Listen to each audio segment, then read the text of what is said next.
nós precisamos entender que nós não somos seres humanos,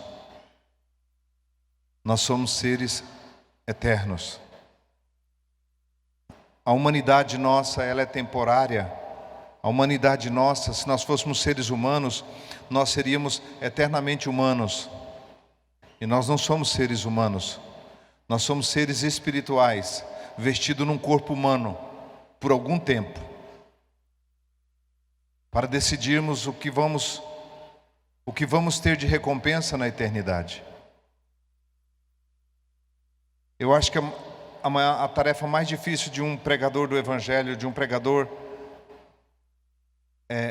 da vida no Espírito, um pregador do reino de Deus, é conseguir passar para as pessoas que eles não são seres humanos.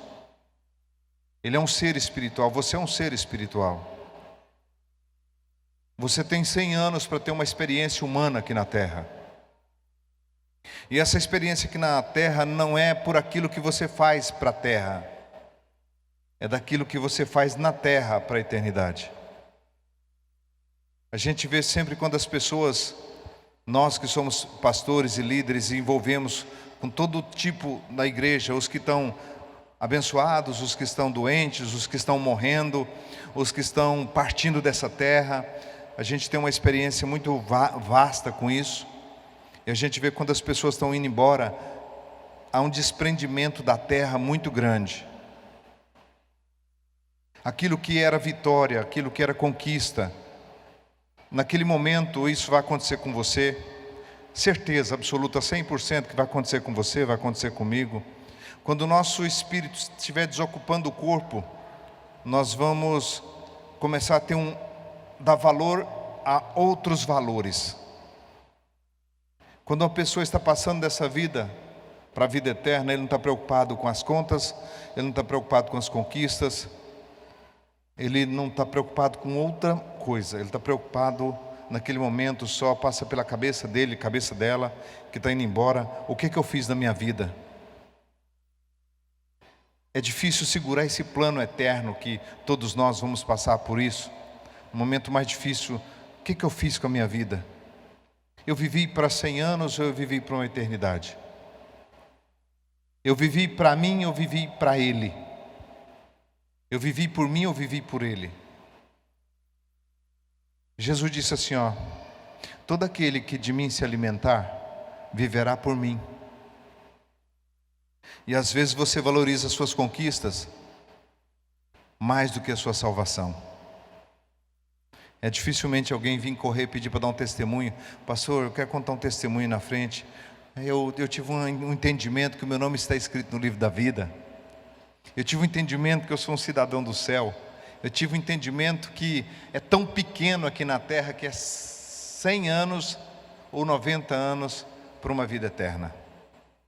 A semana passada eu estava com um grande empresário que eu digo que ele tem vários funcionários. Ele tem quase 500 funcionários. E eu perguntei para ele quantos anos ele tinha. Ele falou: tenho 65 anos. Eu disse: qual a sua expectativa de vida? Ele disse: minha expectativa de vida é até 80 anos. Eu falei: você acha que você não vai até uns 120? Não? Eu falei: de jeito nenhum. Você tem mais 15 anos de vida? Ele disse: pensando assim, sim. Eu disse: mas esses 15 anos, 7,5 você vai estar dormindo.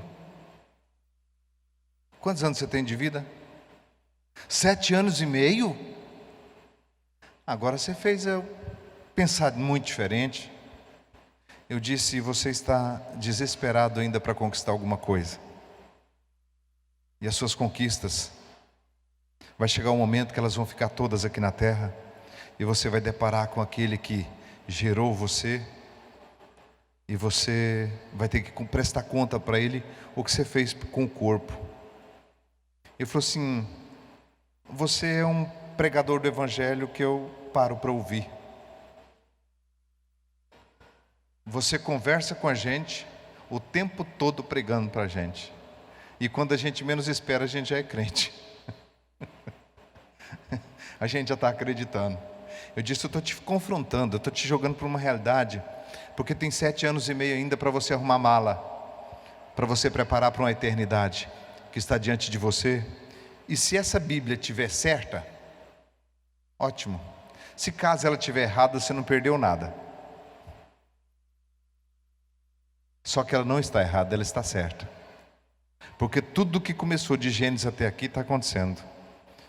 Eu fiz aquele homem pensar. Eu não, o Espírito Santo através de mim. Nessa ceia nós queremos fazer você pensar.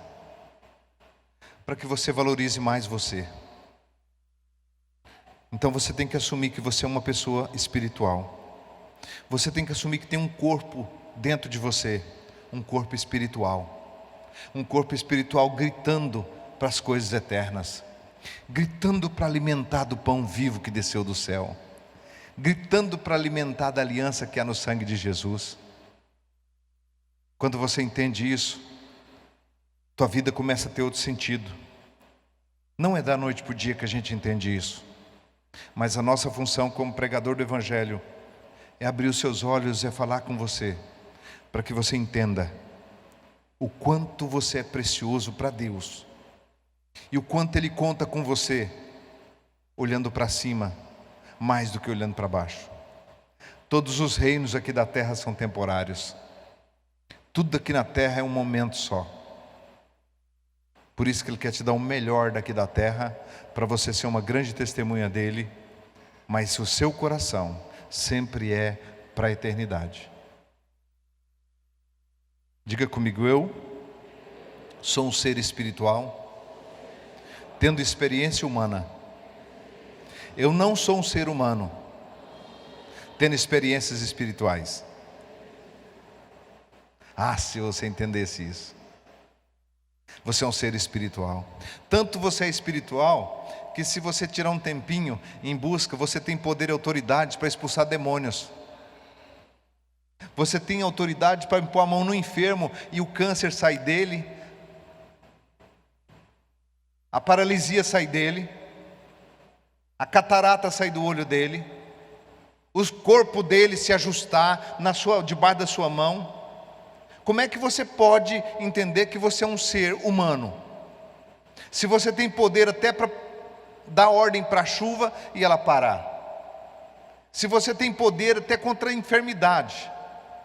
Se você tem poder para perdoar os seus agressores, os seus inimigos.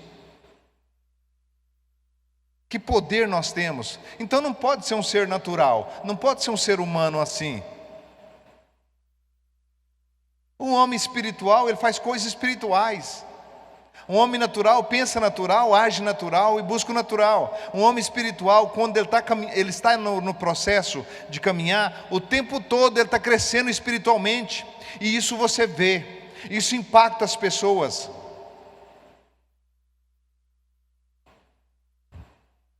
Nós somos espirituais. É por isso que o diabo não deu conta de matar você. Por causa do Espírito que está dentro de você. Senão ele tinha matado você e eu. Quantos aqui passou pela UTI? Levanta a mão. Mais alto, quero ver. Quantos passou pela UTI?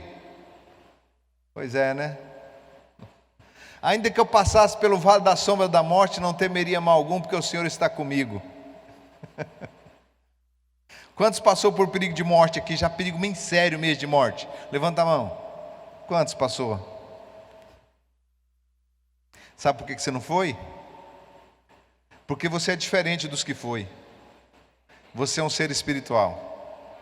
E você tem um anjo do Senhor que acampa ao seu redor o tempo todo, guardando você. Você é diferente. Você tem a marca do sangue do Cordeiro. Amém?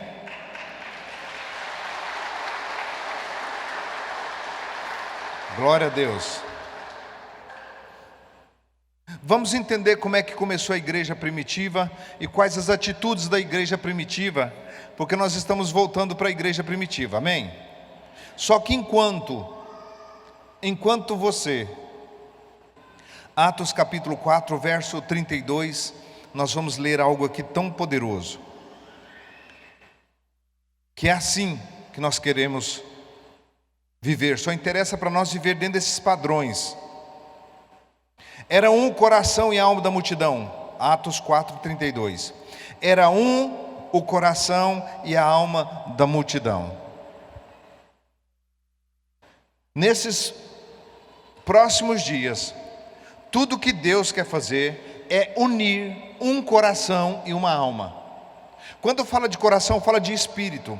Era um. O espírito deles, todos estavam movendo numa só direção. A alma daquela igreja primitiva estava movendo numa só direção. E aconteceu um barulho tão grande naquela região onde eles estavam unidos assim. O poder de Deus era tão grande, mas tão grande que, se você olhar aqui, era um o coração e a alma da multidão dos que cria. E ninguém dizia que coisa alguma do que possuía era sua própria. Tudo que tinha, tudo que aquela igreja primitiva tinha, estava disposto para o Evangelho, estava disposto para o trabalho do Senhor. Era um coração tão unido, tão pronto, tão próspero, tão abençoado e tão abençoadores, que era um só sentimento. E eu já tive experiências na minha vida muito grande. Quando nós fomos edificar esse salão aqui, eu vi um coração e alma da multidão dos que cria. Nós começamos aqui num movimento tão grande. Quem lembra quando nós fizemos um churrasco aqui, só em cima de umas lonas pretas? Quem lembra disso? Nós fizemos um churrasco aqui de mais de 12 vacas, convidamos a comunidade, não tinha nem parede, não tinha nada, um povo ousado, um povo diferenciado, era um coração e alma da multidão, era tanta coisa, tanta fartura, tanto isso nas nossas missões, tanta obra de Deus tão feita, missão no Ceará, missão em Alagoas, missão no Piauí, missão no Maranhão, missão no Mato Grosso esse ano passado. Quantas coisas gloriosas nós fizemos, quanta ousadia, quanto poder de Deus nosso ministério anda, quantos milhões de almas. Queridos, nós temos 1 milhão de pessoas por mês na internet. Nós temos alcançado pessoas em outros países muito tão longe. Ele está ouvindo e praticando essas verdades e está surpreendendo, porque é um coração e alma nosso, e nós precisamos unir novamente. Agora que essa pandemia está acabando, graças a Deus. Você pode dizer graças a Deus? Ah, pastor, mas não diz que é assim não, está dizendo jornal, eu não quero saber jornal, não quero saber televisão, acabou e pronto. Quando a pandemia começou, eu falei, tem 2 grupos de pessoas, diz que 80% vai pegar. Você é da linha dos 80 ou da linha dos 20? Eu sou da linha dos que não vai morrer. Pegando ou não pegando, vai morrer, não vai morrer. E você está aí vivinho, não morreu e nem vai morrer. Passou também, já foi embora. E já vem outra peste daqui uns dias para frente, ou talvez pior do que essa ainda. Mas sai o que sair de lá para cá. Pode ter o veneno que tiver a cobra, que ela vai morrer no fogo. Amém? A cobra picou Paulo e ela morreu no fogo. Então nós somos um povo muito aguerrido, um povo que ora em línguas, um povo que medita na palavra, um povo que confessa a palavra, um povo que tem fome de poder de Deus, de presença de Deus, de palavra de Deus. Então nós podemos fazer coisas grandes unidos, se o nosso coração for só um, a nossa alma for só uma alma. É um coração e uma alma da multidão dos que cria. Ninguém dizia que coisa alguma que possuía era sua própria, mas era tudo comum entre eles. Os apóstolos davam com grande poder testemunho da ressurreição do Senhor Jesus, e em a cada um deles havia abundante graça. Queridos, cada um de nós tem que haver abundante graça. Essa união é para que cada um de nós ande na abundância da graça de Deus. Cada um havia abundante graça. A graça de Deus, quando você senta junto com o irmão, é para você contar da graça de Deus na vida daquele irmão. Quando você senta com outro, é para contar também da graça de Deus. Havia abundante graça entre a igreja primitiva. Quem que não quer uma vida dessa? Quem que não quer uma igreja dessa? Quem que não quer se fazer participante de uma igreja dessa, aonde a graça de Deus é abundante, aonde quando todo mundo ora, Deus faz? Nós temos poder e autoridade quando nós estamos unidos num só coração, num só propósito, num objetivo só, de ver vidas transformadas, curadas, saradas, andando na abundante graça. O gostoso é você saber que você participa de uma igreja, é membro de uma igreja que anda na abundante graça de Deus. E o Ministério Pescador Sal da Terra tem a graça de Deus, queridos. Tem a graça de Deus. Por isso que somos tão pedrejados, tão julgados, mas nós não paramos hora nenhuma, nós decidimos não parar. Esse é o nosso ministério. Esse é o seu ministério. Isso aqui não é igual um partido político não, querido, que hoje você é do PCdoB, amanhã você é do PT, amanhã você é do sei lá do que. Isso não é política. Nosso verdadeiro rei está vivo. Você não troca de religião igual você troca de partido político, não. Nós somos o reino de Deus aqui na terra, estabelecido para anunciar esse reino. O nosso reino não é desse mundo, é do mundo vindouro, é da eternidade. Então você tem que assumir isso aí. A minha igreja, o meu povo, é tudo responsabilidade minha junto. Eu preciso trabalhar dentro desse reino, eu preciso dar fruto nesse reino. Porque o livro de Atos era assim, era um coração e a alma da multidão dos que cria. Eles possuíam propriedades, vendiam, repartiam, depositavam nos pés dos apóstolos. O que é pé dos apóstolos? Deixa eu te ensinar uma coisa aqui, porque tem alguém que vem me reclamar: pastor, eu não estou prosperando, eu queria prosperar. Você não prospera porque você faz errado. Você prospera onde não há apostolado. Você semeia onde não há apostolado, e aí você não prospera. Apostolado é o gasofilácio, querido. E tem pessoas que saem contribuindo no irmão. Peguei minha oferta e dei para o irmão ciclano, para o irmão filho. É nos apóstolos. Apostolado. O ministério, isso aqui para mim, e ali do gasofilácio é a mesma coisa. Mas você não pode fazer de baixo para cima. A sua oferta tem que sempre subir degraus. Ela tem que ser sempre em alguém que conhece mais Deus do que você, ou debaixo do apostolado do ministério o qual você representa. E há pessoas que fazem isso. Esses dias tinha uma pessoa dizendo assim: está muito difícil o meu trabalho. Ele veio me procurar. Eu não acerto com funcionários, pastor. Meus funcionários todos, eu ponho um funcionário, acho que ele é de confiança, daqui a pouco ele está me roubando. E ele é crente, há muito tempo.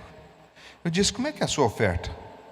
Eu falei: pastor, eu dou cesta básica para os outros, eu faço isso, eu faço aquilo. Eu falei: tem razão de você estar sendo roubado. Deus não tem compromisso com os teus negócios. Deus tem compromisso com a palavra dele. E se a sua vida espiritual não está de acordo com a palavra dele, ele não tem compromisso com você. Você sabe por que os discípulos pegavam as suas ofertas e depositavam nos pés dos apóstolos? Eu perguntei para ele. Você sabe por quê? É porque ele ainda não ouvia Deus para fazer do jeito que Deus mandou. Se você quer prosperar, o seu lugar é pé do apostolado. Se tem um ministério que não tem apostolado, não lança lá sua semente, porque não vai prosperar. Você não pega a sua oferta e é semeadura, e você plantando semeadura no irmão, no outro irmão, não. A sua oferta não é para isso. A sua oferta tem que ir de baixo para cima. A minha oferta vai na minha paternidade, lá em cima. Eu sou um homem abençoado, tudo que o meu coração almeja, meu Deus faz. Por quê? Eu não erro. Eu errei muito, eu lutei muito. Achei que eu pegar um dinheiro e dar 100 para um, 200 para outro, 300 para outro, eu estava fazendo com que era meu do jeito que eu queria. Deus não tinha compromisso com isso. Deus tem compromisso no pé do apostolado. Mas quando você encontra um apóstolo de verdade, ele não tem necessidade. Ele não tem necessidade. Eu nunca achei necessidade no pastor Dave. Se fosse por necessidade, ele seria a única pessoa que não contribuía na vida dele, porque eu não vejo necessidade dele. Um homem que tinha 3 aviões, um homem que tem um ministério lá, que é uma chácara dentro de um estado dos Estados Unidos, é quase uma fazendinha dentro da cidade. Não vejo falta nenhuma naquele homem. Mas se eu estou fazendo para Deus, eu nunca vou ver falta em Deus.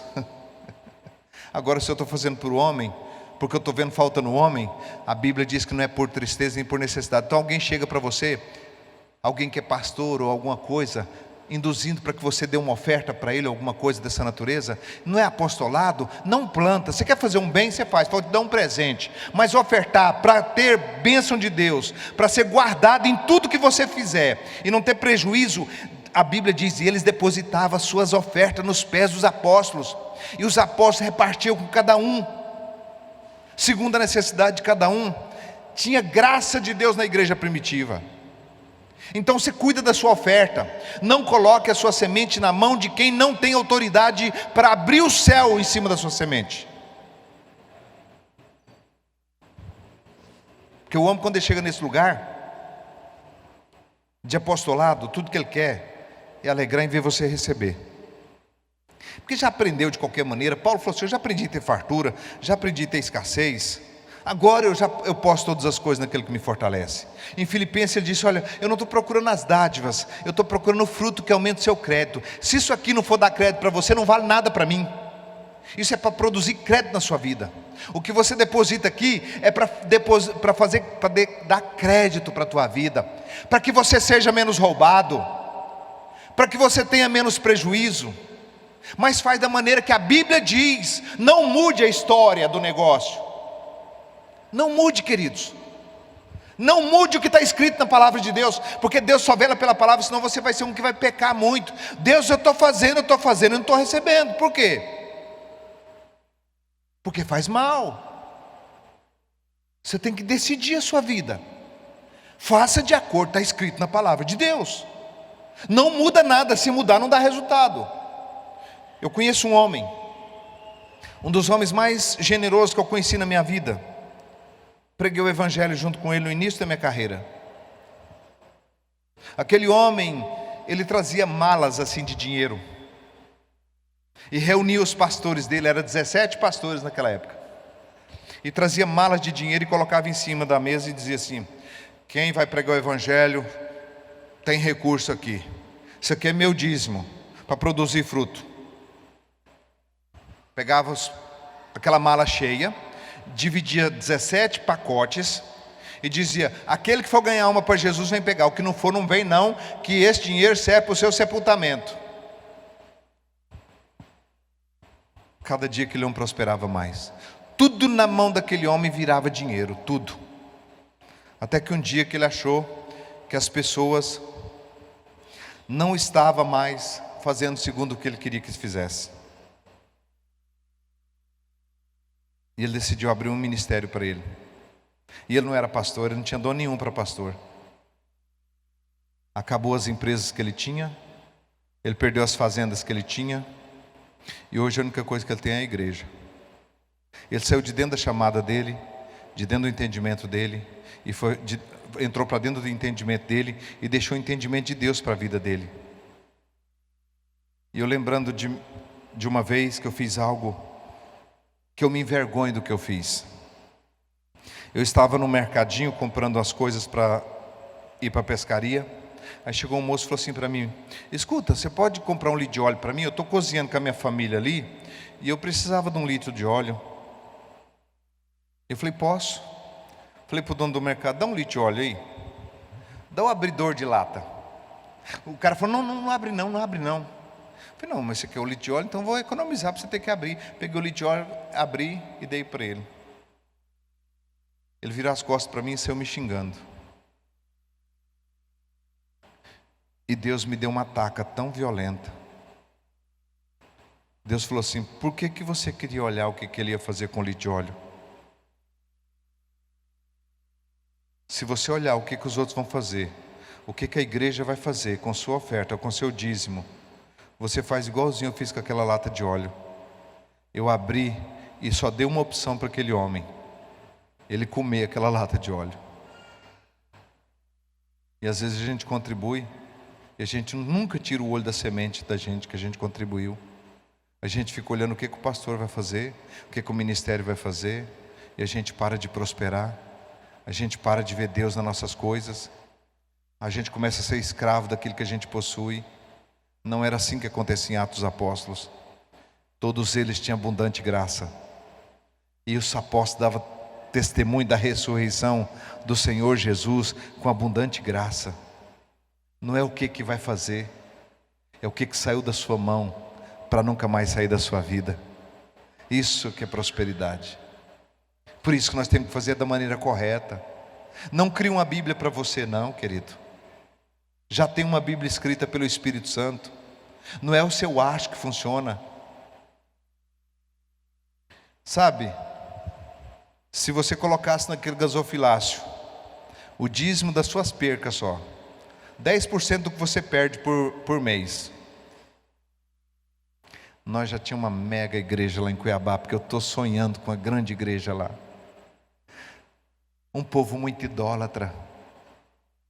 Um povo todo mundo perdido, cansado, sobrecarregado. E não tem ninguém para salvar aquele povo. Mas se nós todos fôssemos um só coração, e você desse o dízimo, calculasse os seus prejuízos por mês, e desse um dízimo do seu prejuízo por mês, nós faríamos proeza com 10% da sua perca, para você não perder 90%. Nós temos que ter um só coração. Nós temos que querer um só objetivo. Mas eu quero uma igreja cada dia mais cheia de gente que estava cansado, sobrecarregado, igual você estava um dia. Lembra quando você pisou aqui pela primeira vez? Puxa na sua memória quem era a sua vida. E Deus foi lá, trouxe você, prosperou você, tem mudado você, transformado. Porque você tem uma responsabilidade pela salvação das almas. Você ganha alma com nós e você está crescendo. Mas não deixa o diabo tomar o que é seu, não. Não deixa ele te dar prejuízo, não. Oferta a Deus. Oferta a Deus. Faz um cálculo nos seus negócios aí. Fala, vou tirar um tempinho para fazer um cálculo aí do que eu tenho perdido o mês passado. Eu não quero perder mais para o diabo, não. Eu quero ofertar na obra de Deus. Eu quero ser generoso. Eu quero ter um coração e uma alma da multidão. Eu vou levar lá dentro da igreja. Lá, se colocar lá, se o pastor Célio colocar fogo em tudo, é problema dele, porque vai nascer a minha semente. Eu coloquei, não quero nem saber. Você pode ter certeza que nós vamos fazer umas proezas doidas igual nós fazemos aí. Porque para ganhar gente com coração difícil, a gente tem que fazer proeza. E o seu pastor, o apóstolo desse ministério, não tem dó de levar carro para os estádios. Lembra, 40 motos nós colocamos aqui na frente. 40 motos. 150 bicicletas no dia das crianças. Nós fizemos um evento e encheu o estádio Lutero Lopes de crianças. Quem participou? Quem lembra? Lembra disso aí? 3 carros na expressão, 4 carros na expressão, casa, negócio, tudo isso é para ganhar alma para Jesus. Nós somos loucos para fazer loucuras para a glória do nome de Jesus. Então se nós tivermos um só coração, unido num só propósito, Deus vai derramar na tua vida. Você que tem um coração pronto, Deus vai derramar na sua vida de tal maneira, a partir dessa ceia de hoje, mas derramado mesmo. Não é contra gota não, queridos. A gente precisa ter confiança diante de Deus. Deus fala, eis o meu servo Jó. Ninguém toca nele. O diabo falou, é claro que eu não posso tocar nele. Tem razão de Jó estar prosperando. O Senhor coloca uma cerca em volta dele. Jó era íntegro e temente a Deus. E Deus prosperava ele de tal maneira. E Deus falou para o diabo, falou, olha lá, pode tocar em tudo que ele tem, só não toca na vida dele. Tocou em tudo nele. Ele continuou firme com Deus. Agora tem gente que não aguenta um assopro. Se balançou a finança, balançou a saúde, sangue de Jesus tem poder, está morrendo. Ué, que soldado que é isso? Que soldada que é essa? Não. Luta para nós é assim mesmo. Qualquer combate que vier, mas a nossa lealdade é para o nosso próprio crescimento. A nossa prática da palavra de Deus é para o nosso próprio crescimento. A igreja de Atos cresceu de tal maneira que explodiu no mundo inteiro. Todo mundo viu a glória daquela igreja. Nós precisamos explodir no Brasil inteiro, queridos. No mundo inteiro. Eu quero ter o prazer de ver meus filhos ganhando alma para Jesus em 4 cantos da terra por aí. Nós podemos fazer isso, mas nós temos que ter um coração e uma alma junto. Não é divisão, não é dividido. É todo mundo unido só para acontecimentos. Cada dia mais abundante na obra do Senhor. Segundo aos Coríntios capítulo 14, verso 58 diz, sede firmes e constante, sempre abundante na obra do Senhor, porque no Senhor o seu trabalho não é vão. Ele volta para você com bênção, com paz, com alegria, com saúde, com longevidade de vida. Assim crescia a igreja de Atos dos Apóstolos. Unção na vida deles, na presença deles, era o que mais tinha. É bom demais viver em paz. Mas nós somos servos do Senhor. Nós temos uma missão aqui na terra: adorar a Deus, para que Ele nos leve para onde Ele quer e use nós para fazer proeza grandiosa. Deus quer usar você para fazer grandes proezas, quer usar a mim para fazer grandes proezas, e nós queremos que Ele use. Então não pense que é prejuízo para você ser leal a Deus, praticar o que está escrito. Está escrito eu faço, não está escrito eu não vou. Qualquer pastor, qualquer pessoa que falar para você: está escrito, é revelado, eu vou. Se não é escrito, eu não vou. Os apóstolos davam com grande poder testemunho da ressurreição do Senhor, e em todos eles havia abundante graça. Não havia entre eles necessitado algum. Não pode, querido, haver entre nós necessitado. Não pode. Se tem alguém necessitado é porque não trabalha. Que a Bíblia diz: aquele que não trabalha não come.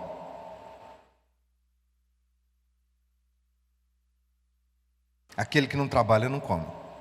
Aquele que não produz não tem direito de comer. Mas o que produz tem direito de comer. Pois todos os que possuíam herdades ou casas, vendendo-as, traziam o preço do que fora vendido e depositavam aos pés dos apóstolos. Onde eles depositavam mesmo, queridos? Você quer prosperar? Faz isso. Eu estava lá na beira do rio pescando, quietinho.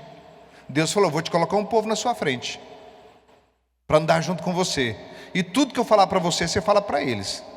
E eu acho que tudo que eu falei até hoje para vocês, Deus respaldou, não foi? Quando eu ia para Alagoas, quando nós ia agora para o Ceará, chegou uns irmãos e falou assim para mim, me chamou no escritório: pastor, para que essa loucura?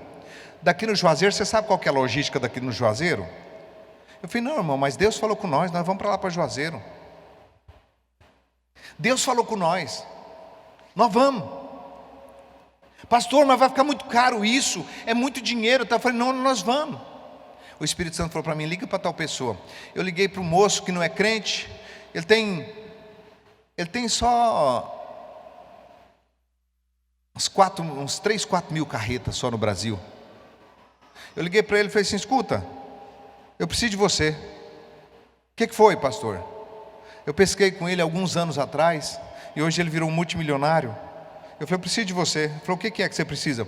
Eu falei: eu preciso de uma carreta para levar umas coisas lá em Juazeiro do Norte. Ele falou assim: pode contar comigo, meu motorista, minha carreta, e vou fazer mais ainda, eu vou comprar uma carreta zero para levar as coisas para o Senhor, porque para Deus tem que ser o mais bonito e o melhor.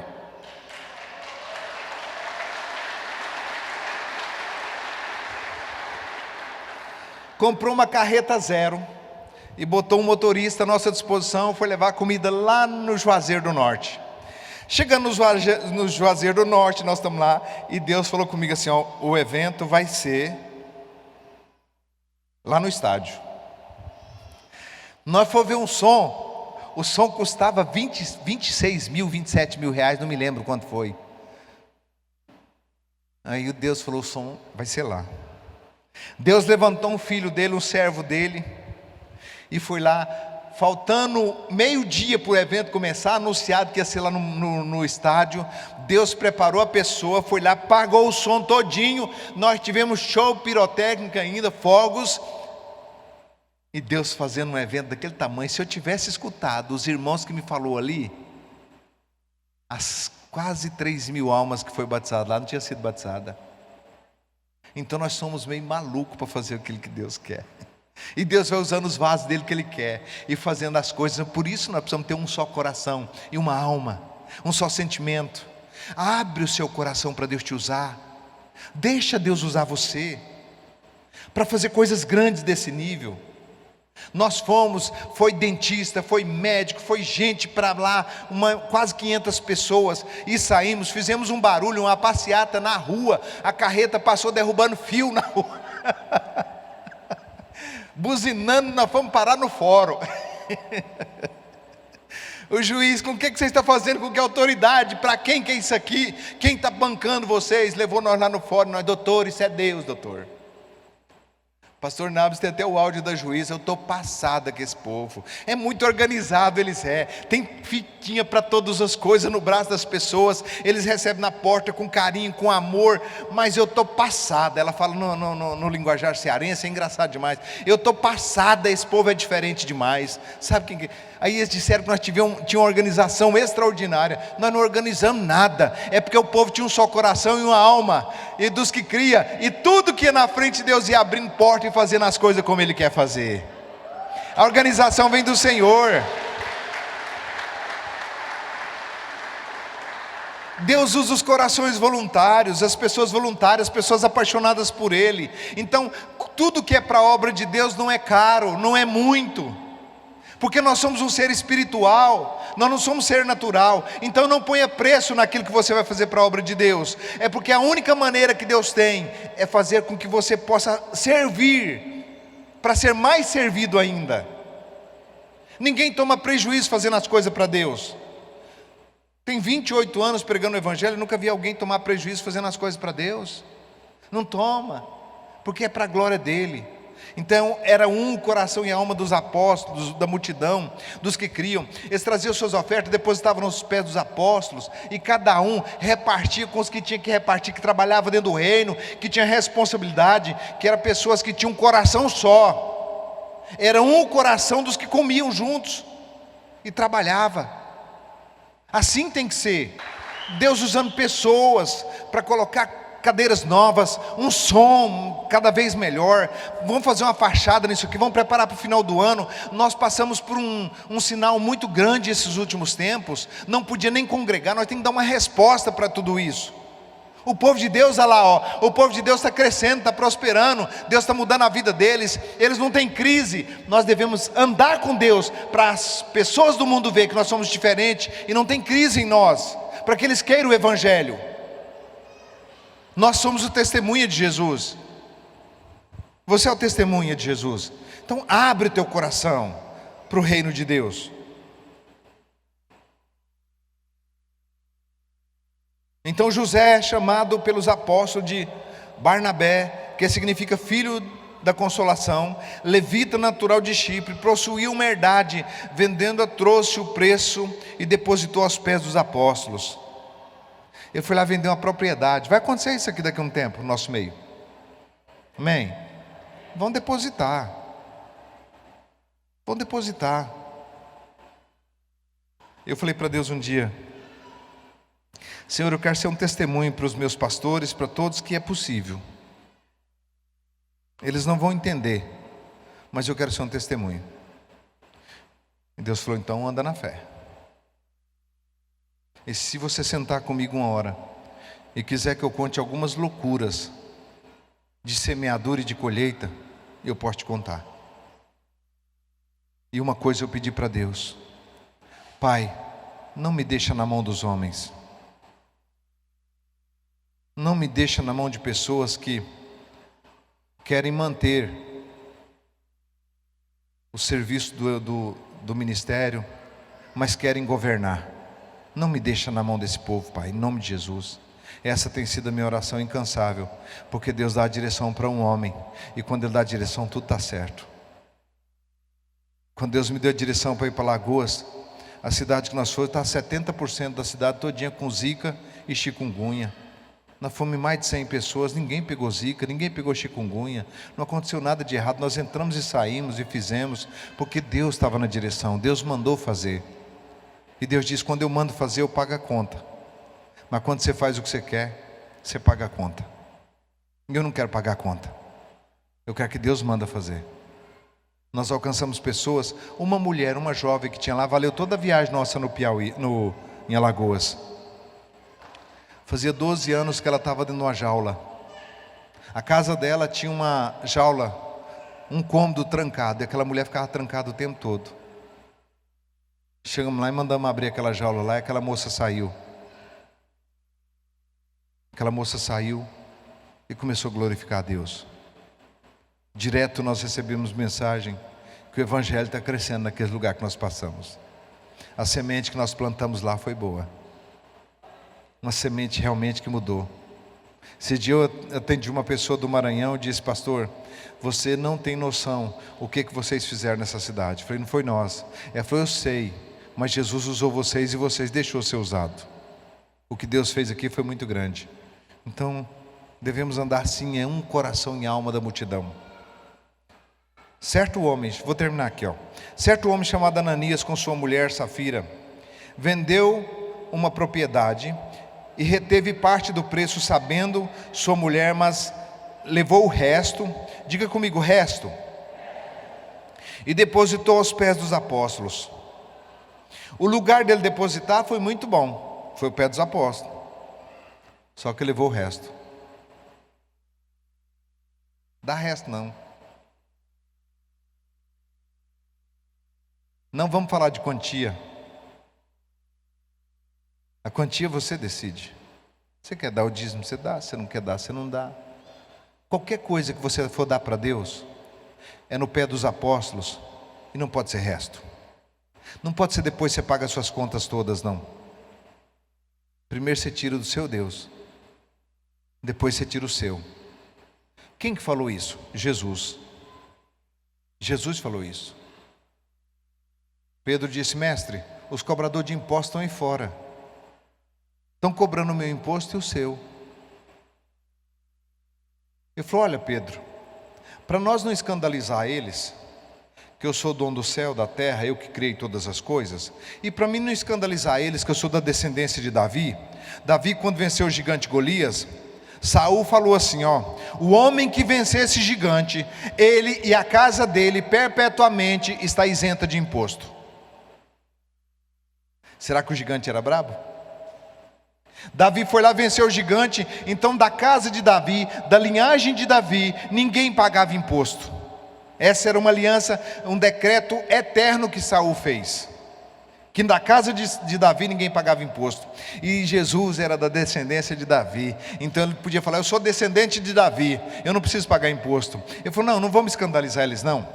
Faz o seguinte, vai lá, lança um anzol, pega um peixe, na boca do peixe tem uma moeda.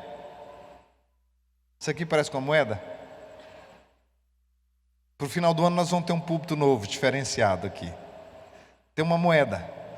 Lança o anzol e pega uma moeda na boca do peixe e paga primeiro o meu, ordem de Jesus, primeiro o meu, depois o seu imposto. Para que a minha mão esteja sobre a sua vida, para que o meu poder esteja sobre você, primeiro sou eu.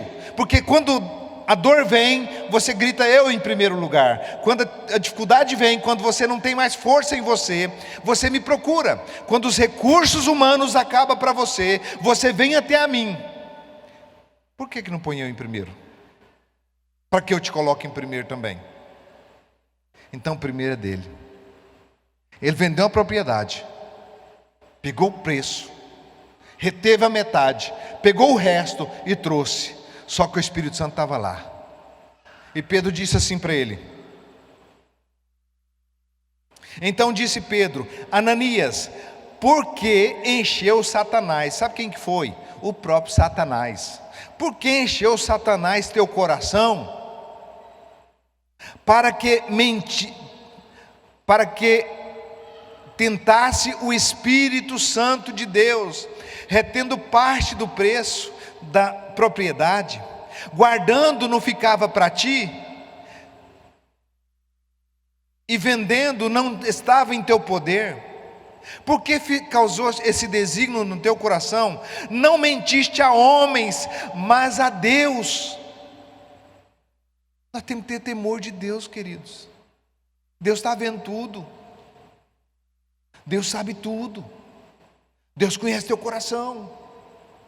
Por que mentir para o Espírito Santo? Ananias fez isso. Sabe o que aconteceu?